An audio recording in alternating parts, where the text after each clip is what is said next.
Ini dua filosofi ini berbeda. Satu sisi menyangkut soal pelayanan yang membutuhkan kecepatan dan butuh ketepatan, sementara satu sisi butuh prinsip kehati-hatian. Ini sesuatu filosofi yang nggak bisa dalam satu undang-undang, dalam satu regulasi. Ya. Dan yang saya ketahui, RU ini hanya satu.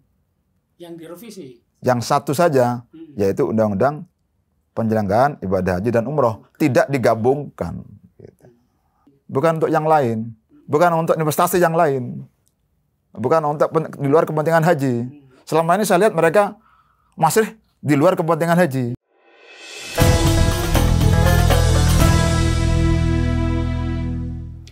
Bismillahirrahmanirrahim. Assalamualaikum warahmatullahi wabarakatuh. Sahabat TVNU yang budiman, bersama saya Muhammad Syaifullah, selamat datang di program Serambi Nusantara, sebuah program yang mendiskusikan dan membahas isu-isu aktual dalam perspektif Nahdlatul Ulama. Nah, pada episode kali ini kita akan membahas putar isu tentang perhajian, di mana kita baru saja menyelesaikan ibadah haji tahun 2025, di mana penyelenggaraan haji tahun ini adalah yang terakhir dari yang dikelola oleh Kementerian Agama, dan tahun depan akan dikelola oleh badan baru yang dibentuk oleh Presiden Prabowo, yaitu Badan Penyelenggara Haji.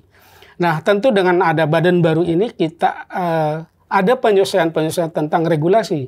Sementara regulasi yang lama adalah Undang-Undang 8 tahun 2019 tentang penyelenggaraan haji dan umroh, dan Undang-Undang nomor 34 tahun 2014 tentang pengelolaan keuangan haji. Nah, kita akan membahas tentang tata kelola perhajian melalui revisi Undang-Undang Penyelenggaraan Haji di Indonesia.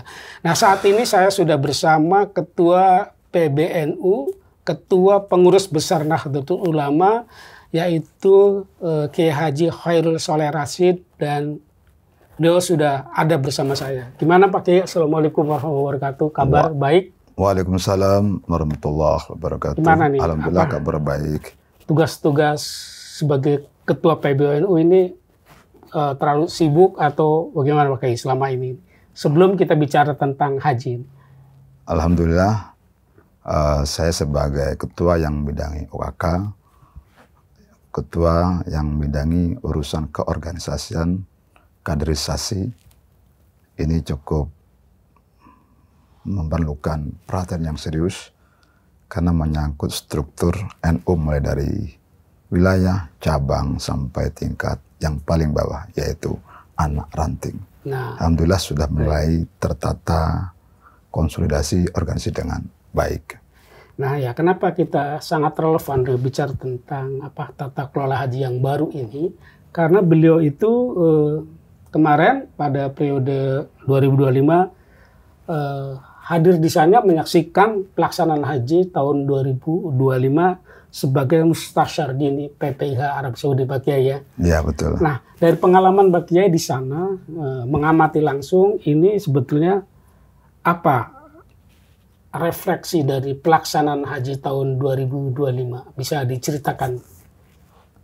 Alhamdulillah, sahabat pemirsa TVNU yang berbahagia, yang budiman. Alhamdulillah saya pada pelaksanaan haji tahun 2025 ini sebagai bagian dari Mustasar Dini PPIH Arab Saudi. Saya bisa merasakan karena saya membersamai dan mendampingi jamaah haji dari seluruh Indonesia. Yang pertama adalah ingin saya sampaikan dalam media TVNU ini ada 2 poin. Poin pertama dari poin sisi layanan teknis ya. Poin kedua dari sisi ibadah. Dari layanan teknis, Kementerian Agama telah mempersiapkan yang sebaik-baiknya. Penilaian kami sudah langkah maju atau langkah yang baik. Tentu tidak mudah anggap mengelola jamaah haji dengan 525 kloter yang dengan kuota 210 jamaah haji yang terbagi dengan reguler dan khusus. Dari sisi akomodasi saja, bayangkan itu sudah mempersiapkan 300 kurang lebih 15 hotel, tentu dengan kapasitas yang berbeda-beda. Dari segi konsumsi sekitar 15,5 juta box makanan. Apalagi dengan sisi transportasi yang dilakukan dengan transportasi bis sholawat itu ribuan bis. Saya kira ini pekerjaan yang sangat kompleks, ya, kayak yang tidak mudah ya Pak Saiful ya. Sehingga ini memerlukan sebuah sistem tata kelola yang baik, tata kelola yang tersistematis. Kemenak sudah mempunyai pengalaman hampir 75 tahun mengelola pelaksanaan ibadah haji dan umroh. Pengalaman yang panjang, pengalaman yang cukup menjadi pelajaran dari tahun ke tahun harus dievaluasi. Sebagaimana regulasi yang disampaikan oleh Presiden Prabowo bahwa telah dibentuk Badan Penyelenggara Haji. Betul ya? Betul. Ya. Dan tahun ini adalah tahun haji terakhir yang dilaksanakan oleh Kementerian Agama. Insya Allah dan hakul yakin, maka tahun depan sudah akan dilaksanakan oleh Badan Penyelenggara Haji. Apalagi tahun-tahun ini sudah mulai pembahasan yang disebut dengan RUU PIHU. RUU Penyelenggaraan Haji dan Umroh. Sebagaimana amandemen dari undang-undang sebelumnya nomor 8 tahun 2019. Nah, dalam soal, kembali ke soal pelaksanaan haji tahun ini, tahun 2025, dari sisi ibadah, alhamdulillah, sebagian atau seluruh jamaah haji Indonesia bisa mengikuti puncak haji. Puncak haji di Arafah, Musdalifah, Mina, yang kita sebut dengan Armusna. Bagi yang lansia tentu ada skema yang kita sebut dengan safari wukuf dan murur. Jadi segala yang berhaji alhamdulillah sudah melaksanakan puncak haji semua. Dari segi layanan ibadah. Artinya kalau kita sebut dengan berjalan dengan baik, sukses, tahun haji ini berjalan dengan baik dan sukses. Dari segi layanan baik teknis maupun ibadah. Begitu Pak Saiful. Berarti ini kan dari pelaksanaan haji kemarin dari tata kelola perhajian dengan regulasi lama. Setidaknya dua regulasi tadi. Nah Pak Kiai, sekarang ini kan akan terjadi sedang proses revisi undang-undang tentang perhajian. Karena pengelolaan tahun depan tahun 2026 akan diselenggarakan oleh badan baru. Nah, ada salah satu isu yang mengemuka adalah adanya rencana penggabungan dalam undang-undang itu antara penyelenggara haji dengan keuangan haji. Sementara pada regulasi yang lama dipisahkan. Pada keuangan haji oleh BPKH dan penyelenggara haji oleh Kementerian Agama.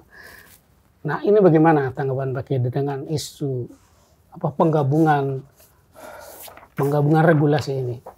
Pertama bahwa tentu setiap pelaksanaan harus kita evaluasi.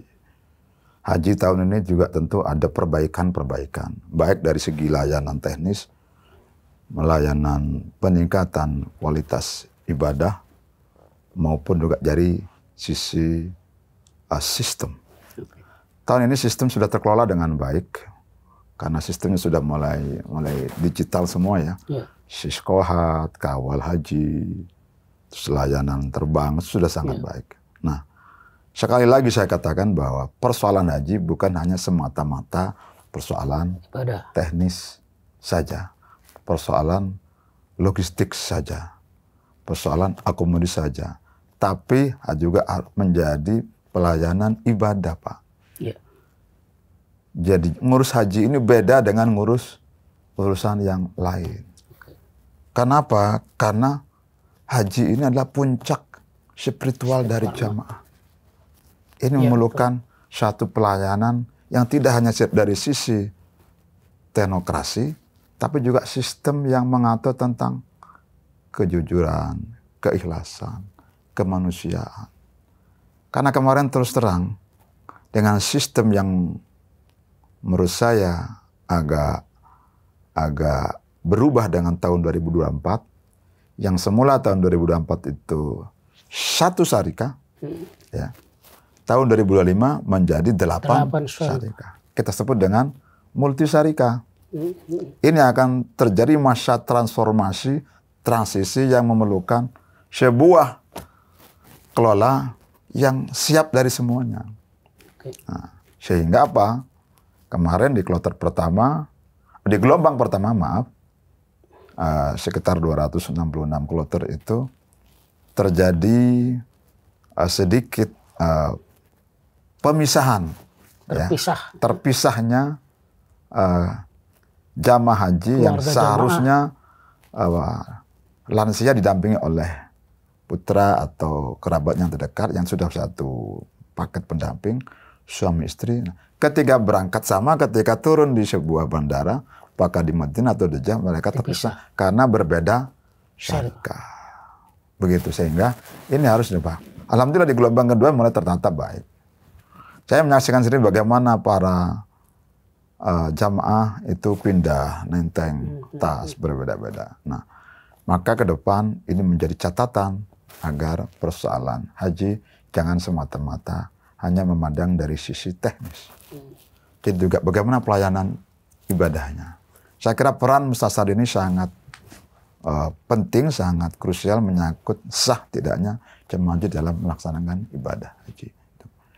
Itu terkait dengan pelaksanaan teknis ini terkait dengan isu revisi undang-undang perhajian ini antara pengelola penyelenggara haji dan pengelola keuangan haji ini gimana dampaknya pada misalnya kalau itu dijatuhkan dalam satu regulasi atau dengan dipisah itu dampak terhadap penyelenggaraan haji, dampak terhadap pelayanan haji gimana Pak Kiai? Saya kira penggabungan ini sesuatu langkah yang mundur karena dulu saat undang-undang BPK dibentuk keinginannya adalah agar keuangan haji itu dikelola dengan baik, dikelola dengan profesional, dikelola dengan prinsip keuangan yang sangat prudent, sangat hati-hati, dan tentu dengan harapan ada nilai manfaat yang bisa membantu jamaah haji dalam membiayai biaya penyelenggaraan ibadah haji, BPIH gitu ya. Nah, tujuannya ke sana di undang-undang, bentuknya BPK. Sehingga jamaah haji yang sudah anggap itu menyetor uangnya melalui bank yang ditunjuk oleh Kementerian Agama saat itu, sehingga terkumpullah sekian triliun baru dikelola dengan BPKH, itu nilai manfaatnya harus betul-betul untuk peningkatan pelayanan dan kemudahan pelayanan jamaah haji. Jadi prinsipnya, filosofinya berbeda. Kalau penyelenggaraan haji kan bagaimana mengatur jamaah haji dari sisi pelayanan, dari segi teknis ibadah haji. Yang kadang-kadang dalam pelaksanaannya itu memerlukan keputusan yang sangat cepat. Hitungan menit di lapangan. Harus diselesaikan masalahnya di tempat. Ya, mulai dari skema murur, dalam segi ibadah, mulai dengan pengaturan syarikah. Nah, pengalaman saya kemarin di sana, ketika ada jamaah yang belum berangkat ke Arafah pada hari 9 Dzulhijjah, ada upaya yang semakin cepat harus dilakukan oleh agama. Dalam itu semuanya berangkat. Nah, ini dua filosofi ini berbeda. Satu sisi menyangkut soal pelayanan yang membutuhkan kecepatan dan butuh ketepatan, sementara satu sisi butuh prinsip kehati-hatian. Ini sesuatu filosofi yang nggak bisa cepat diputuskan. Nggak bisa dalam satu undang-undang, dalam satu regulasi. Ya. Satu undang-undang tentang penyelenggaraan ibadah haji dan umroh, NUPIHU, satu lagi Badan Pengelola Keuangan Haji. Jadi berbeda. Uang dan pelayanan ibadah berbeda apa yang Allah ajarin. Ini sesuatu yang langkah mundur. Ya. Nah, alhamdulillah ya, DPR dalam ini Komisi 8 memandang ini sesuatu yang tidak mungkin digabungkan. Tidak mungkin disatukan. Kalau dia satu berarti nanti nggak fokus Pak ya. Yang satu apa namanya, satu fokus di pelayanan, yang satu ngurusin kehati-hatian soal keuangan karena dana umat, sehingga akan sangat bahaya kalau disatukan regulasinya gitu Mas ya. Memang menyatukan dua ranah ini dalam satu regulasi sangat berisiko tinggi.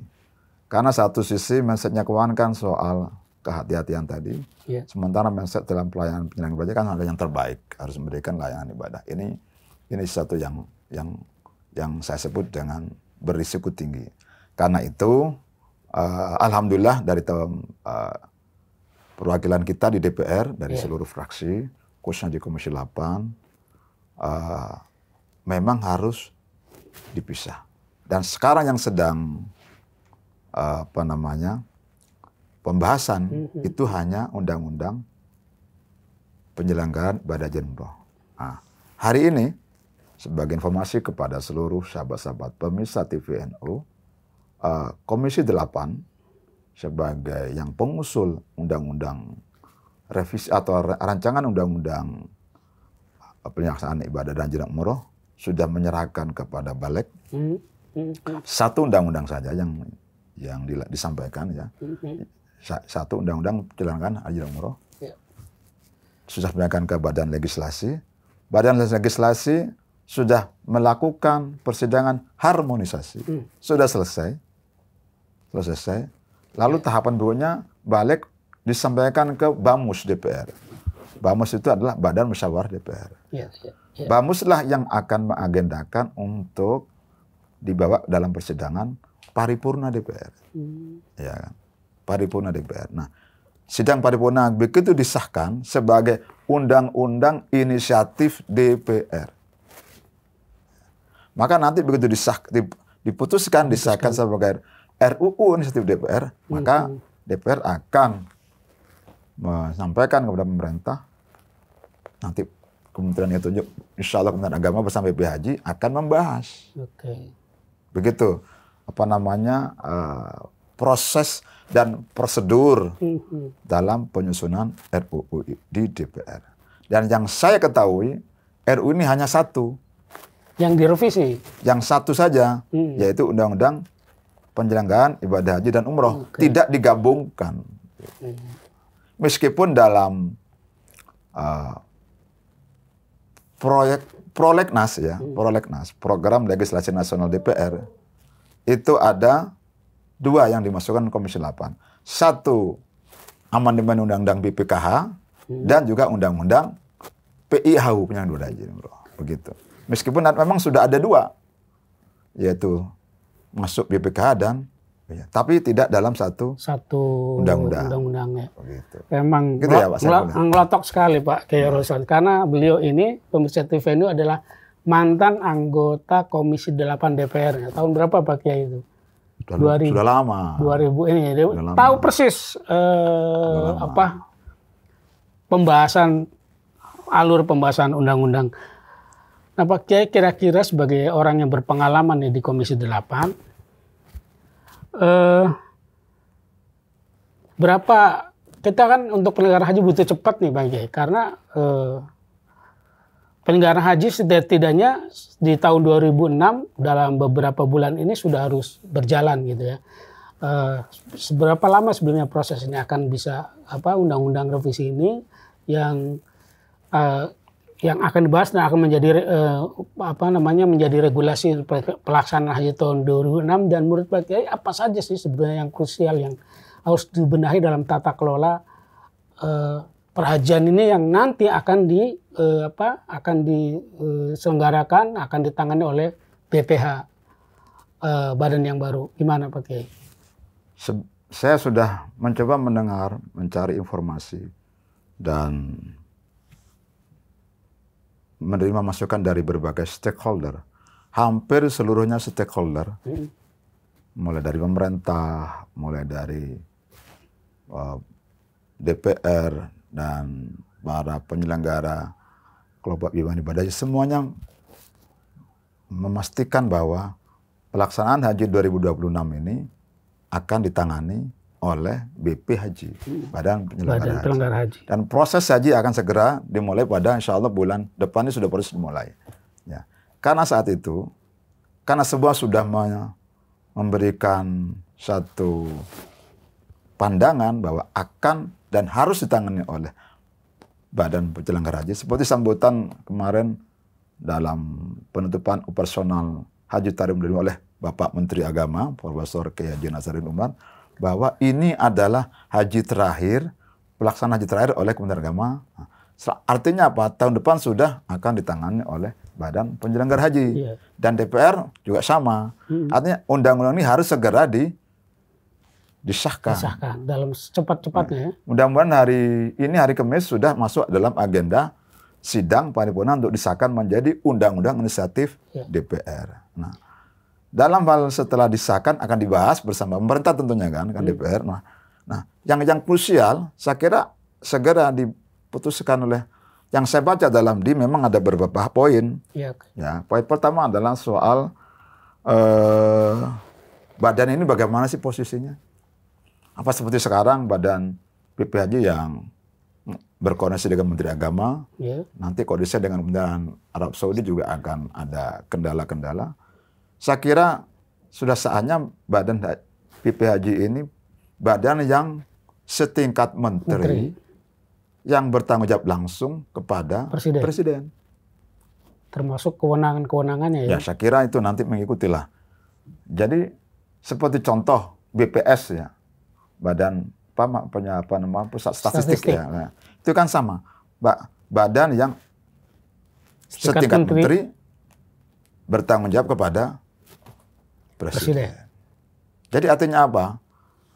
Artinya bahwa badan yang menyelenggarakan haji, urusan pemerintahan dalam ibadah haji. Badan yang menyelenggarakan urusan pemerintahan dalam pelaksanaan ibadah haji dan umroh. Itu disebut dengan BP Haji. Badan yang menyelenggarakan urusan pemerintahan dalam pelaksanaan ibadah haji dan umroh. Jadi harus setingkat badan yang setingkat menteri. Saya kira itu yang tepat. Kalau yang pakai tahu ya, sebenarnya apa perbaikan-perbaikan dalam revisi undang-undang yang baru ini tentang tata kelola penyelenggaraan haji bagi? Saya kira belajar dari Kemenang cukup lah. Jadi kan saya kira 75 tahun nanti di sebagian sudah nanti harus menjadi bagian penyelenggara haji. Artinya apa? Saya sebagai pengantar tadi, urusan haji kan bukan urusan teknis ya, tapi juga urusan yang terkait dengan persoalan ibadah haji yang menyangkut keikhlasan, kemanusiaan dan sebagainya. Nah, ke depan agar kiranya di dalam penentuan syariah, ini rekomendasi ya, rekomendasi agar yang kemarin itu masa transisi dari satu syariah ke multi syariah, ini saya kira harus dievaluasi deh. Nggak tepat kalau satu langsung ke 8. Saya kira harus dievaluasi. Mungkin cukup 4-5 syariah. Itu sudah cukup. Separuh lah, cukup 4 saja cukup. Ya. Dan harus berbasis embarkasi. Dari Indonesia ya, basisnya ya. Embarkasi ada berapa? Contohnya 15 lah. Ada 15 embarkasi. Saya nggak hafal ya. Nanti kalau terlalu hafal nanti ya. Ada 15 embarkasi Indonesia. Nah, kemarin kan selama ini kan berbasis embarkasi, berbasis kloter. Sebelumnya sudah terlatih, sudah tertata. Begitu berubah berbasis kloter, berbasis syariah, ya ada adaptasi baru. Adaptasi baru. Maka hari ini tahun 2006 yang kami usulkan dari yang saya kemarin melihat langsung agar berbasis embarkasi. Misalnya ada 15 embarkasi. Mungkin setiap embarkasi 2-3 embarkasi satu syariah. Berarti 4 lah, 4. Berarti setiap 3 embarkasi satu syariah. Iya kan? Kan ada 15 embarkasi. Jadi berangkat berkasih mana? Surabaya. Langsung satu syarikat. Misalnya apa syarikatnya? Saya tidak hafal. Yang saya ingat misalnya MCDC. Ya. Satu syarikat. Yang dari Solo sama, satu syarikat sama. Jadi sekian. Mudah-mudahan kuotanya juga bertambah. Apalagi alhamdulillah kunjungan Bapak Presiden, Bapak Prabowo Subianto kemarin ke Arab Saudi yang diterima langsung oleh Pangeran Putra Mahkota Muhammad bin Salman, sudah membentuk komite koordinasi tingkat tinggi, masuk di dalamnya adalah proyek strategis soal kampung haji. Ya. Saya kira ke depan oleh-olehnya itu ya, kampung haji ini bisa membawa harapan, membawa kemajuan bahwa jemaah haji ini jemaah haji terbesar di dunia, memperoleh pelayanan terbaik, dekat dengan haram di Haram Mekah, dan yang terbaik adalah bisa ibadah dengan khusyuk. Yang terakhir, agar masalah istitoah kesehatan betul-betul konsisten, tidak ada kompensasi atau pengecualian karena A dan B sebagainya. Kalau memang tidak sehat, tidak mampu berangkat. Tidak mampu berangkat karena tidak memenuhi kategori istitoah kesehatan. Kan sayang sampai di sana caranya. Sementara ini ada ditemukan yang saya melihat sebetulnya tidak istitoah itu tidak memenuhi berangkat. syarat istitoah, tapi sudah ada di Mekah. Apa itu masuk bisa dalam regulasi saya kira masukkan lah, ditegaskan dalam regulasi harus betul-betul istitoah kesehatannya kan ada istitoah badaninya, kan istitoah kesehatan, istitoah masalah keuangan mampu. Walaupun misalnya jamaah yang bersangkutan sebetulnya sudah ngantri sekian tahun itu tetap. Dan yang kedua, yang terakhir juga masalah kuota petugas. Kami mohon PBH yang akan datang tidak menggunakan kuotanya jamaah haji. Betul-betul menggunakan kuota petugas. Yang kuota jamaah haji ya sudah untuk jamaah haji, jangan diambil-ambil untuk ini, untuk itu dengan berbagai alasan. Selama ini masih dipakai untuk dari daerah, petugas daerah sebagainya. Jadi kuota haji ya untuk haji. Kuota petugas. Saya kira begitu ya. Ya, terima kasih. Pak Saiful ya, adik-adik semua dari TVNU cukup memberikan pandangan dari sisi penyempurnaan ibadah haji. Artinya PBNU memberikan dukungan sepenuhnya terhadap penyelenggaraan ibadah haji yang akan datang, karena menjadi komitmen NU untuk mengawal program pemerintah khususnya yang terkait dengan masalah ibadah. Yang terpenting mereka memang bisa berhaji dengan niat yang ibadah, dengan menjadi haji yang mabrur. Saya kira begitu. Terima kasih Pak Kiai Khairul Sholeh Rashid. Ini senior saya, sebetulnya ini yang membimbing saya menjadi kader. Kita tadi memang menyoroti soal penyelenggaraan ibadah haji. Bagaimana soal BPKH? Ya. BPKH saya berharap memang ini akan ada perubahan juga dalam undang-undang yang akan datang. Iya, apa nih kira-kira yang dirubah dari BPKH? Mungkin pasalnya tidak banyak. Mungkin ada 1-2 pasal dan beberapa ayat yang saat ini dalam pengelolaan keuangan ibadah haji berkoordinasi dengan Kementerian Agama. Akan datang tentunya juga harus berkoordinasi dengan BP Haji. Ya, itu sebuah penyesuaian, keharusan. Tapi tidak bisa harus berbentuk undang-undang. Begitu disahkan undang-undang PIHU, maka juga harus segera direvisi di amandemen undang-undang tentang badan BPKH itu. Dari segi regulasi. Dari segi pelaksanaan, PB Haji yang kemarin ikut menyuplai berbagai makanan, BPH Limited sebagainya, itu sangat baik. Sangat kami dukung, tapi yang terkait dengan, saya berharap BPKH Haji itu, BPKH, orientasinya, mindsetnya adalah untuk peningkatan layanan ibadah haji. Bukan untuk yang lain, bukan untuk investasi yang lain, bukan untuk di luar kepentingan haji. Selama ini saya lihat mereka masih di luar kepentingan haji. Kalau mau mendalami, nanti itu topik berikutnya. Kita dalami tentang. Iya, saya melihat masih ada investasi yang di luar pelayanan ibadah haji. Jadi dalam regulasi yang baru harus fokus, walaupun ada investasi, fokus pada yang terkait dengan urusan haji. Tidak ada terkait dengan urusan sosial kegiatan lainnya. Oke, itu bagus sekali itu masukannya buat BPKH itu ya. Mungkin itu misalnya tentang ekosistem haji itu ya Pak Kiai ya, itu harus masuk juga investasi di situ karena hasilnya akan tetap kepada jamaah gitu Pak Kiai ya. Demikian bincang-bincang dan pembahasan episode kali ini tentang tata kelola keuangan haji bersama Ketua PBNU Kiai Haji Khalil Sholeh Rashid. Sampai jumpa pada tema-tema lain bersama saya Muhammad Syaifullah. Wassalamualaikum warahmatullahi wabarakatuh.